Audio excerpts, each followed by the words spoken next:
رسلا مبشرین ومنذرین لئلا یکون للناس علی اللہ حجۃ بعد الرسل وکان اللہ عزیزا حکیما۔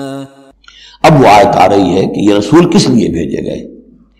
رسلا مبشرین ومنذرین، یہ رسول بھیجے گئے بشارت دینے والے بنا کر اور خبردار کرنے والے بنا کر، لئلا یکون للناس علی اللہ حجۃ بعد الرسل، تاکہ نہ رہ جائے لوگوں کے حق میں، للناس لام نوٹ کیجئے، علی اللہ اللہ کے مقابلے میں کوئی حجت کوئی دلیل رسولوں کے آنے کے بعد، وکان اللہ عزیزا حکیما، اور اللہ تعالیٰ زبردست ہے لیکن ساتھ ہی حکمت والا ہے۔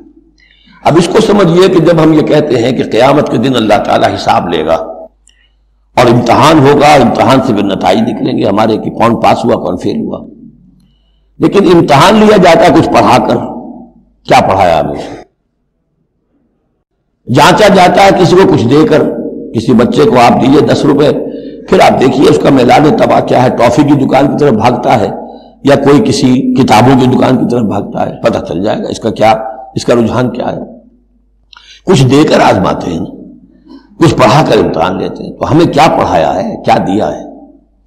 اس میں ہے جو قرآن مجید کا بنیادی فلسفہ ہے کہ اللہ تعالیٰ نے انسان کو سمع، بصر، عقل، 3 بڑی چیزیں دی، پھر اللہ تعالیٰ نے انسان کے اندر روح ودیت کی اور نفس انسانی میں خیر اور شر کا علم ودیت کر دیا ہے۔ اب آئندہ کوئی وحی نہ آئے تب بھی ہر انسان جو ہے ان باتوں کی بنا پر اکاؤنٹیبل ہے۔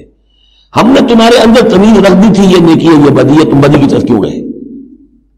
تو گویا کہ کوئی نبی نہ آتا، کوئی کتاب نہ آتی، کوئی رسول نہ آتا، تب بھی اللہ تعالیٰ کی طرف سے محاسبہ ناحق نہیں تھا، اس لیے کہ وہ بنیادی چیزیں اللہ تعالیٰ دے چکا ہے۔ البتہ اتمام حجت کرتا ہے اللہ۔ اب یہ نوٹ کیجئے، حجت کیا ہے؟ حجت تو عقل ہے جو اللہ کو نے ہمیں دے رکھی ہے۔ ان السمع والبصر والفؤاد کل اولئک کان عنہ مسئولا، اس کی بنیاد پر مسئولیت ہے۔ اور یہ کہ نفس ونفس وما سواها فالہمها فجورها وتقواها، اس کے اندر نیکی اور بدی کی تمیز ودیت کر دی ہے، پھر تمہیں روح پھونکی ہے۔ ان سب چیزوں کی بنا پر تم اکاؤنٹیبل ہو، کوئی نبی آتا یا نہ آتا، یہ حجت اللہ کی تم پر قائم ہے۔ لیکن پھر بھی اللہ اتمام حجت کرنے کے لیے یہ اضافی شے ہے کہ اللہ نے تم ہی میں سے کچھ لوگوں کو چنا جو بڑے ہی اعلیٰ کردار کے لوگ تھے، تم جانتے تھے کہ یہ ہمارے ہاں کے بہترین لوگ ہیں، ان کے دامن کردار پر کوئی داغ دھبا نہیں ہے، ان کی سیرت و اخلاق تمہارے سامنے تھی کھلی کتاب کے مانند، ان کے پاس ہم نے اپنی وحی بھیجی، اور پھر تمہیں یہ کرو یہ نہ کرو یہ بھی بتا دیا۔ ایگزامینیشن میڈ ایزی بھی ہو گیا تمہارے لیے، اس امتحان کو ہم نے اتنا آسان کر دیا تاکہ اب کسی کے پاس کوئی عذر باقی نہ رہ جائے، کوئی جو ہے یہ پلیڈ نہ کر سکے کہ میں تو اگنورنس کے پلیڈ کرے کہ میں تو اگنورنٹ تھا، مجھے معلوم نہیں تھا۔ جب رسول آ گئے تو اب کوئی عذر باقی نہیں رہا۔ رسول سے پہلے پھر بھی کوئی شخص کہہ سکتا ہے پروردگار میں ایسے ماحول میں پیدا ہو گیا تھا، وہاں سب کے سب اسی رنگ میں رنگے ہوئے تھے، پروردگار میں اپنے 2 وقت کی روٹی کے دھندے میں ایسا لگا رہا کہ مجھے کبھی ہوش ہی نہیں آئی کہ میں سوچتا۔ لیکن جب رسول آ جاتے ہیں اور رسولوں کے آنے کے بعد حق مبرہن ہو جاتا ہے اور حق و باطل کے درمیان امتیاز بالکل واضح طور پر قائم ہو جاتا ہے، پھر کوئی عذر باقی نہیں رہتا، کوئی حجت پیش کرنے کے لیے لوگوں کے جانب سے اللہ کے سامنے اللہ کے محاسبے کے مقابلے میں باقی نہیں رہتی۔ تو یہ اتمام حجت ہے، اللہ کی طرف سے حجت کا اتمام۔ رسلا مبشرین، اور کر کیا سکتے ہیں رسول؟ نہ کسی کو زبردستی ہدایت پر لا سکتے، ظاہر بات ہے کسی کو گمراہ کرنا تو پیش نظر ہے ہی نہیں، لیکن کسی کو زبردستی ہدایت پہ نہیں لا سکتے۔ ہاں جن کے اپنے اندر کی یہ چیزیں جاگ جائیں گی، متوجہ ہو جائیں گے، اپنے باطن کی حقیقتوں کی طرف دیکھیں گے، اور پھر یہ کہ نبی کی بات سنیں گے، اس سے فائدہ اٹھائیں گے، سیدھے راستے پر چلیں گے، ان کے لیے مبشر ہوں گے، بشارت، فراح و ریحان و جنت نعیم۔ اور جو لوگ یہ ہے کہ اس کے بعد بھی اپنی غلط ہی راستوں پر چلتے رہیں گے، تعصب میں، ہٹ دھرمی میں، ضد میں، مفادات میں، چودراہٹوں کی وجہ سے، ان کو خبردار کریں گے کہ اب تمہارے لیے بدترین انجام جو ہے جہنم تیار ہے۔ تو رسولوں کا بنیادی فنکشن یہی ہے، تبشیر اور انذار، مبشرین و منذرین۔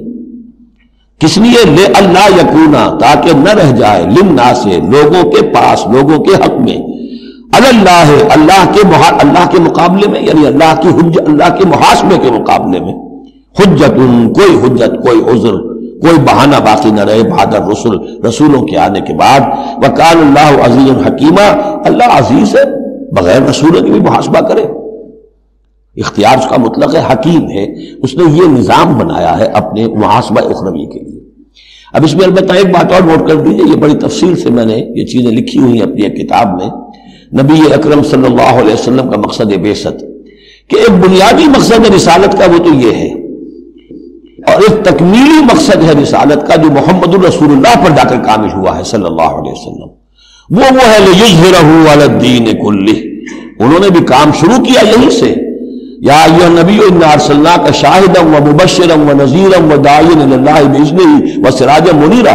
بنیادی حیثیت تو وہ آپ کی بھی وہی ہے، لیکن اس کے اوپر تکمیلی حیثیت کیا ہے؟ هو الذی ارسل رسولہ بالہدی ودین الحق لیظہرہ علی الدین کلہ۔ یہ آپ کی امتیازی شان ہے۔